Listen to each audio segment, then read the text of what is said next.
Yang terhormat Bapak-Bapak, Ibu-Ibu, salam Pancasila.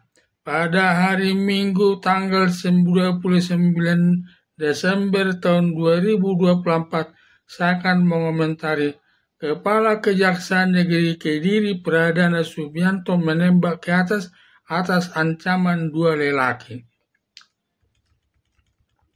Ketika Kepala Kejaksaan Negeri Kediri Pradana Subianto jalan-jalan keluarga di sekitar kota Kediri dengan menikmati makan di salah satu restoran, selesai menikmati makan lalu pulang menuju rumahnya, dan sebelum sampai ke rumahnya ada dua orang mengikuti dua pria dari belakang naik sepeda motor. Lalu dua orang tersebut menghentikan mobilnya dengan melakukan kekerasan. Pada saat dilakukan kekerasan oleh dua orang laki-laki itu, diduga akan merampok penumpang mobil tersebut yang dianggapnya penumpangnya masyarakat biasa. Ketika dua lelaki tersebut menyerang yang menimbulkan kegaduhan di tengah-tengah masyarakat, lalu Kepala Kejaksaan Negeri Kediri Pradana Subianto lalu keluar dari mobil lalu menembak ke atas. Mendengar tembakan tersebut, polisi yang sedang bertugas di lapangan mendatangi lokasi penembakan tersebut, lalu dua lelaki tersebut dan Kepala Kejaksaan Negeri Kediri Pradana Subianto dibawa ke kantor polisi untuk diminta keterangannya. Selanjutnya polisi menanyakan atas penembakan tersebut karena keadaan terpaksa menembak ke atas dengan maksud kedua laki-laki tersebut pergi dan tidak mengganggu keluarganya. Lalu ditanya pekerjaannya sampai bisa memiliki senjata tersebut. Sebagai Kepala Kejaksaan Negeri Kediri ditanya lagi kepemilikan senjata tersebut, bahwa dia menguasai senjata tersebut ada izinnya dari pihak aparat yang berwenang, sambil menunjukkan surat izin memiliki senjata tersebut yang diperoleh dari pihak yang berwenang mengeluarkannya. Polisi perlu menanyakan kepada setiap memiliki senjata yang dimiliki masyarakat umum, karena banyak anggota masyarakat memiliki senjata tanpa ada surat izin dari pihak yang berwenang mengeluarkannya serta menyalahgunakannya. Mengingat Kepala Kejaksaan Negeri Kediri Pradana Subianto mempersilahkan pulang ke rumahnya tanpa diapa-apakan atas pemilikan senjata tersebut sesuai aturan hukum yang berlaku di tengah-tengah masyarakat, sedangkan kedua laki-laki tersebut tetap tinggal di Polres Kediri untuk diperiksa atas kejadiannya. Perbuatan Kepala Kejaksaan Negeri Kediri termasuk perbuatan untuk membela diri dari situasi yang mendesak disebut perbuatan membela diri. Banyak ditemukan di tengah-tengah masyarakat masalah bela diri dalam keadaan terpaksa. Ada masalah sekitar 10 tahun yang lalu, kejadian di jalan tol di sekitar Jakarta. Ada dua pria di jalan tol menyerang orang tersebut. Karena memiliki bela diri, dua orang yang melakukan penyerangan tersebut langsung memukul leher keduanya dan keduanya mati, lalu membawa ke kantor polisi. Setelah melihat kasusnya untuk membela diri tidak jadi dihukum, kemudian polisi termasuk yang memukul sampai mati tersebut dianggap ikut menertibkan perbuatan kejahatan di tengah-tengah masyarakat. Beberapa contoh perbuatan membela diri karena keadaan terpaksa antara lain: 1. Ketika orang naik kapal laut setelah berada di tengah laut, kemudian tenggelam diterpa ombak besar, dan saat itu ada dua orang memegang satu ban untuk mengapung diri di tengah laut. Ternyata ban tersebut hanya bisa mengapungkan satu orang.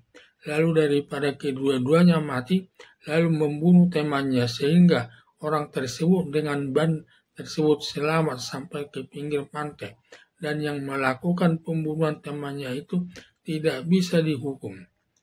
2. Ketika orang sedang tidur menyenyak, ada maling masuk ke ruang tidurnya. Ketika sadar dari tidurnya, maling tersebut akan membunuhnya. Saat itu lalu orang tidur tersebut mengambil botol yang ada di tempat tidurnya, lalu dengan adu cepat langsung botol tersebut dipukul dan mengenai bagian kepalanya sampai pencuri tersebut mati akibat banyak mengeluarkan darah. Sehingga kematian maling tersebut tidak bisa dihukum yang melakukan pembunuhan dengan menggunakan botol tersebut. Karena posisinya dalam keadaan terpojok dan tidak ada kesempatan melarikan diri untuk menyelamatkan dirinya. Bila dikaitkan dengan perang kelompok Hamas dengan Israel, di mana kelompok Hamas pada tanggal 7 Oktober tahun 2023 melakukan penyerangan secara tiba-tiba ke Israel yang berakibat masyarakat sipil Israel mati lebih 1.200 orang mati, meliputi anak bayi, orang tua, anak-anak, anak gadis, setelah diperkosa lalu dibunuh. Juga menyandra warga sipil Israel sebanyak lebih dari 200 orang yang disembunyikan di dalam terowongan jalur Gaza dan Rafah. Karena biadabnya perbuatan kelompok Hamas, masyarakat Indonesia tidak ada yang mengutuknya. Malah mantan Wakil Presiden Yusuf Kala merasa bangga kelompok Hamas berhasil menyerang Israel. Demikian juga Perserikatan Bangsa-Bangsa tidak menyalahkan kelompok Hamas, karena menurut hukum perang internasional, bila menyerang suatu daerah harus ada peringatan dulu untuk memberi kesempatan penduduk sipil melakukan pengungsian untuk menyelamatkan dirinya. Ternyata justru kelompok Hamas membunuh masyarakat sipil karena menurut hukum perang internasional dilarang membunuh masyarakat sipil, hanya boleh membunuh militer atau masyarakat sipil yang dipersenjatai. Dengan alasan bela diri, lalu Israel membalas serangan Hamas dengan membombardir jalur Gaza dan Rafah hingga menewaskan penduduk sipil Hamas mencapai lebih 40.000 orang selama 1 tahun. Atas kematian masyarakat sipil Hamas lebih 40.000 orang yang mati, lalu mantan Presiden Joko Widodo dan mantan Wakil Presiden Ma'ruf Amin mengutuk Israel dengan alasan kemanusiaan. Banyaknya masyarakat internasional menyalahkan Israel, tetapi semua tudingan masyarakat internasional Israel tidak peduli karena penyerangan Israel kepada kelompok Hamas sampai tewas 40.000 orang tidak bisa dipersalahkan kepada Israel, karena Israel sudah memberi peringatan kepada kelompok sipil Hamas supaya melakukan pengungsian ke tempat yang lebih aman sebelum diserang. Setelah tiba waktunya Israel membombardir jalur Gaza dan Rafah akibat serpihan bom tersebut mengenai kepada warga Gaza dan Rafah hingga mati lebih 40.000 orang, dan kematian tersebut tidak bisa menyalahkan Israel karena sudah sesuai hukum perang internasional.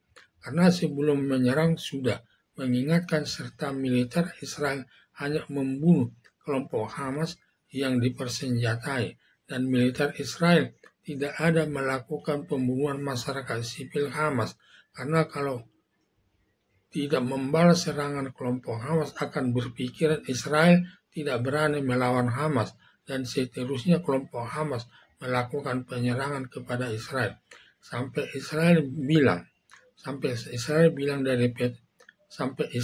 hilang dari peta dunia. Dengan alasan tersebut, demi membela diri Israel membalas serangan kelompok Hamas dengan membombardir jalur Gaza dan Rafah hingga masyarakat sipil tewas lebih 40.000 orang. Biasanya yang melakukan pembalasan serangan lebih banyak korban mati di pihak yang pertama melakukan penyerangan. Seperti penyerangan pertama Israel memakan korban lebih 1.200 orang, sedangkan korban di pihak yang melakukan pembalasan perang kepada masyarakat kelompok Hamas, di mana masyarakat sipil Hamas mati lebih 40.000 orang. Sekarang prinsip Israel, siapa yang memulai melakukan serangan akan dibalas sampai daerah itu hancur dan banyak penduduknya mati, dengan harapan tidak akan melakukan serangan ke Israel lagi. Seperti Houthi, Yaman sering melakukan penyerangan kepada Israel, lalu Israel terus-menerus membombardir Houthi, Yaman, sampai ladang minyaknya hancur dengan membombardir kota-kotanya dan pelabuhannya, hingga banyak makan korban. Harapan saya, setiap orang melakukan perbuatan untuk membela diri dalam keadaan terpaksa atau keadaan dalam terpojok hingga menimbulkan kematian di pihak yang menyerang tidak bisa dihukum, walaupun korbannya di pihak yang menyerang duluan tersebut lebih banyak.